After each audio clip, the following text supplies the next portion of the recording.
డొక్క సీతమ్మ మధ్యాహ్నం బడి భోజనం. ఆవిడ ఆకలి తీర్చిన అన్నపూర్ణమ్మ.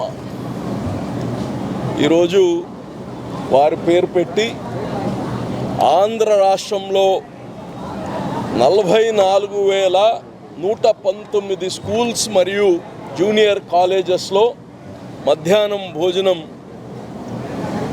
పోషక ఆహారాలు కూడిన ఇట్స్ ఎ న్యూట్రిషియస్ ఫుడ్. అలాగనే 33,81,000 మంది విద్యార్థులు. ఈరోజు ప్రభుత్వం ఎన్ని కష్టాల్లో ఉన్నా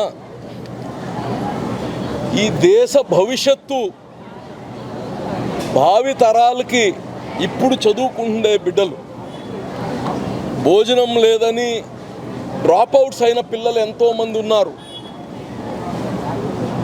ఆ ఆహారం కానీ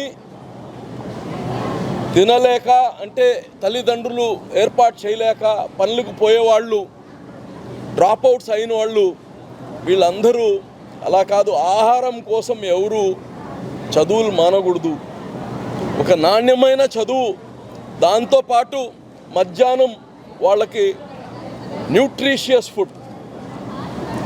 ఈరోజు ఆ మెనూ కానీ చూస్తే ఎంత చక్కగా అలైన్ చేస్తున్నారు. 5 రోజులు పెడితే 5 రోజులు ఒక బాయిల్డ్ ఎగ్, కోడిగుడ్డు చిక్కి పెడుతున్నారు. ఏర్చనగ పప్పుది ప్రోటీన్ కోసం. చాలామంది ఎగ్ తినని వాళ్ళు ఉన్నా దాన్ని బ్యాలెన్స్ చేయడానికి ప్రోటీన్ మీకు పీనట్ చిక్ ఇస్తున్నారు.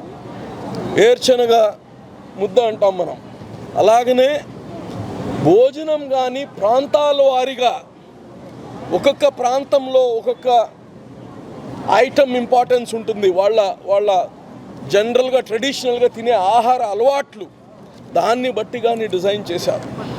5 రోజులు కానీ మెనూ డిఫరెంట్గా, ఒకరోజు వెజిటేబుల్ బిర్యానీ, అలాగనే సాంబార్ రైస్ ఒకరోజు పులిహారు ఒకరోజు, అలాగా ప్రతిరోజు పొంగల్ ఒకరోజు, వెజిటేబుల్స్, ఇవన్నీ ఒక ప్లాన్గా న్యూట్రిషియస్ ఫుడ్గా అరేంజ్ చేస్తున్నారు. దీనికి కేంద్రము మరియు రాష్ట్రం కలిపి 1854 కోట్ల రూపాయలు ఇవ్వడం నిజంగా సంతోషకరం.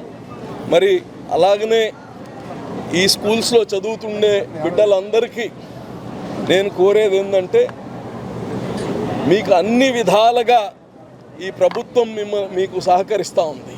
బాగా చదవండి, మంచి పేరు ప్రత్యేకలు తేండి, మీ తల్లిదండ్రులకి మంచి పేరు తేండి, ఈ రాష్ట్రానికి మంచి పేరు తేండి, ఈ దేశానికి మంచి పేరు తేండి. నేను ఈరోజు ప్రత్యేకంగా మన కమిషనర్ గారికి ఈ సందర్భంలో ధన్యవాదాలు తెలుపుతున్నా. ఎందుకంటే ఈ రాష్ట్రంలోనే మున్సిపల్ కాలేజీ ఇది ఎక్కడా లేదు. ఇంకా మున్సిపల్ కాలేజ్ ఇప్పుడు మామూలుగా మున్సిపల్ కాలేజ్ కార్పొరేషన్ నుంచి చేసిన కాలేజు, ప్రభుత్వ కాలేజు సపరేట్. జనరల్గా గవర్నమెంట్ ప్రభుత్వ కాలేజెస్కి మధ్యాహ్నం భోజనం అని ఇచ్చేసింది. దాన్ని రాత్రి మాట్లాడి ఇది కానీ కాలేజే, మున్సిపల్ కార్పొరేషన్ ఉన్నా మీరు దీనికి కానీ ఇవ్వాలని చెప్పి దీనికి కానీ పర్మిషన్ తెచ్చినందుకు కమిషనర్ గారికి ప్రత్యేక ధన్యవాదాలు. ఎందుకంటే ఈ కాలేజ్కి ప్రత్యేకం. నారాయణ గారు మంత్రి ఉన్నప్పుడు, నేను మేయర్గా ఉన్నప్పుడు మున్సిపల్ కార్పొరేషన్ నుంచి పెట్టిన మొట్టమొదటి కాలేజ్.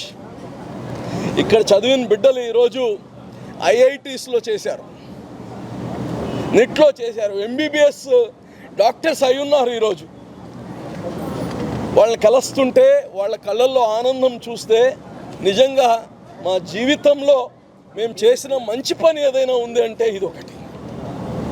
ఇలాగనే పిఎన్ఎం స్కూల్ కానీ పిఎన్ఎం కాలేజ్ చేసాం ఆడబిడ్డలకు మాత్రమే. అక్కడ మైనారిటీ ప్లేస్, అక్కడ ఆడమ్మాయిల్ని 10వ తరగతి తర్వాత డ్రాప్అవుట్స్ చేసేస్తున్నారు. నారాయణ గారిని అడిగాను, ఒక కాలేజ్ పెడదాం, అక్కడ కంప్లీట్గా గర్ల్స్కి కాలేజ్ కావాలంటే అక్కడ ఆల్రెడీ హైయర్ ఎడ్యుకేషన్ స్కూల్ ఉన్నింది, అయితే అది బాయ్స్కి గర్ల్స్కి కలిపి ఉన్నింది. అక్కడ ఉండే తల్లిదండ్రులందరిని ఒకసారి పిలిచి అమ్మ అమ్మాయిలకు మాత్రమే పెట్టదలుచుకుంటున్నా, మీ అబ్బాయిల్ని పక్క స్కూల్కి మారుస్తానంటే ఆ రోజు ఉన్న తల్లిదండ్రులందరూ ఒక్క మాట కానీ చెప్పలేదు. మా ఇంటికి దగ్గర ఇంకో దగ్గర మా అబ్బాయి దూరంగా పోలేడు అనే మాట కానీ చెప్పకుండా అందరు మగపిల్లల్ని వేరే స్కూల్కి మారిస్తే అక్కడ 6వ తరగతి నుంచి ఇంటర్మీడియట్ దాకా ఆడబిడ్డలు చదువుతున్నారు. ఇది అన్నీ ఎక్కడ లేని సంతృప్తిని ఇస్తుంది. రాజకీయాలు, ఉద్యోగాలు ఇవన్నీ మనిషికి జీవించడానికి కావాల్సినైతే సంతృప్తినిచ్చే కొన్ని పనులే ఉంటాయి జీవితంలో. అటువంటి దాంట్లో ఈ 2 కాలేజెస్ కానీ ఒకటని కానీ తెలియచేసుకుంటూ, మరి ఇంత చక్కటి ఏర్పాట్లు ప్రత్యేకంగా కమిషనర్ గారు చేసిన దానికి ఆయనకి ప్రత్యేక ధన్యవాదాలు తెలియజేసుకుంటూ, ఈ కాన్స్టిట్యున్సీకి మరి ఈ కాలేజెస్ అన్నిటికి కానీ నారాయణ గారి చొరవ, నారాయణ ఇన్స్టిట్యూషన్స్ ఆ రోజుల్లో మెటీరియల్, ఫ్యాకల్టీ మొత్తం ఉచితంగా ఇచ్చారు ఈ బిడ్డలకి. మళ్ళా నేను మీడియా తరఫున నారాయణ గారిని కోరుతున్నా, ఈరోజు బహుశా ఆయన మనసంతా ఇక్కడనే ఉంటుంది, ఆయన అక్కడ అమరావతిలో ఉన్న మనసంతా ఇక్కడనే ఉంటుంది. ఆయనకి ప్రత్యేకంగా కోరుతున్నా, మళ్ళా మీరు మీ సంస్థల ద్వారా చొరవ తీసుకొని ఇక్కడ ఉండే బిడ్డలకి గతంలో ఎలాగైతే మనం వీళ్ళకి కోచింగ్ ఇచ్చామో, గతంలో ఎలాగైతే మెటీరియల్స్ ఇచ్చామో, గతంలో ఎలాగైతే ఎగ్జామినేషన్స్ పెడుతున్నామో అలాగనే ఇచ్చి బిడ్డల జీవితాలని బాగా చేయాలని ఆయన్ని ప్రత్యేక కోరుకుంటున్నాను.